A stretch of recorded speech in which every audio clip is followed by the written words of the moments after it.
বাবা নিয়ে এসেছে টক মিষ্টি কাঁচা আম আর গার্ডেনের সেই সিম থেকে অনেকগুলো বিচি বের করেছি। উইন্টার আসাতে আম্মু গার্ডেন থেকে সবগুলো ডাঁটার শাক নিয়ে এসেছে বীজ রাখার জন্য। আসসালামু আলাইকুম everyone, welcome to my new blog.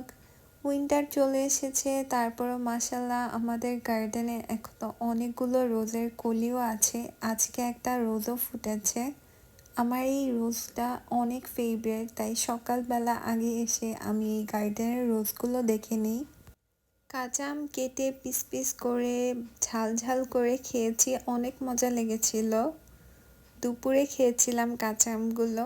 আর আম্মু যেহেতু উইন্টার চলে এসেছে, তাই নেক্সট ইয়ারে আবার বীজ রাখার জন্য এই বড় ডাঁটার গাছগুলো সব কেটে নিয়ে এসেছে।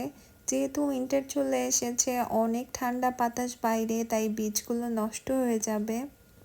আর আমাদের বাসায় সবাই সিমের বিচির তরকারি অনেক পছন্দ করে, তাই গাছের সিম থেকে বীজগুলো আলাদা করে করে নিয়েছি।